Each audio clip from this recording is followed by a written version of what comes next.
aking kapatid. Oo nga eh. Ano ba ang kanyang sinapit?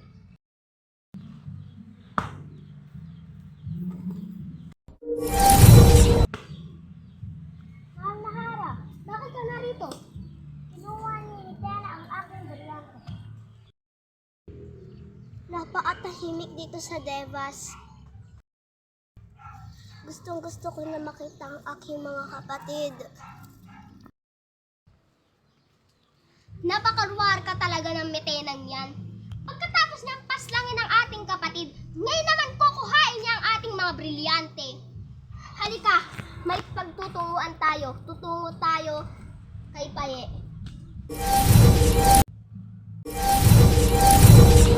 Mahal na Reyna. Paye, kailangan nating magsalo-salo. Napanatili mo ba ang pagligtas ng brilyante? Oo. Mabuti kung ganoon.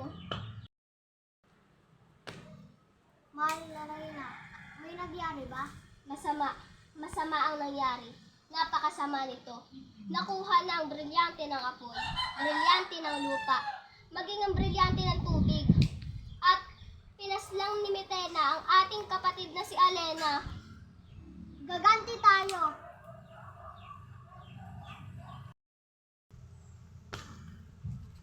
Mahal na Reyna, tayo ay magtupo na sa Devas.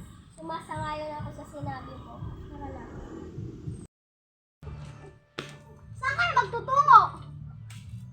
Tila ba nararamdaman ko sa'yo ang brilyante ng tubig? Eto ba? Marka, relax! Bakit nasa'yo yan? Ibinigay sa akin ito ni Kiara Metena. Maaari mo bang ibigay sa akin ang brilyante mo? Hindi! Tayo ay maglaban muna! Sigurado ka ba? Sigurado ka ba?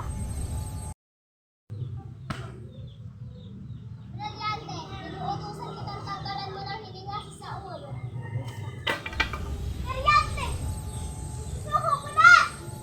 Ibigay mo muna sa akin! Brilyante ang tubig! Ibigay mo na sa harang nila! Magaling! Kapit! Malalagot ako kay Kiara!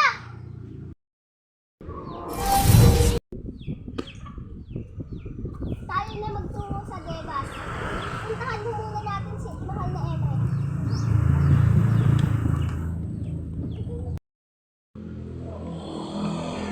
Mahal na Emre, kailangan namin ng iyong tulong. Anong tulong? Maaari bang pababain mo na si Alena? Ngayong nasa akin na ang brilyante ng tubig.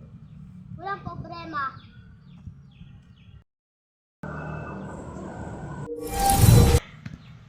Ay, mga kapatid! Aking kapatid, may maganda akong balita. Ano yun, ate? Nasa akin na ang brilyante ng tubig. Ang galing mo, ate! Brilyante ng tubig. Inuutusan kitang lumipit na sa totoo mong tagapangalaga. Abishala Eshma, mahal na Reyna.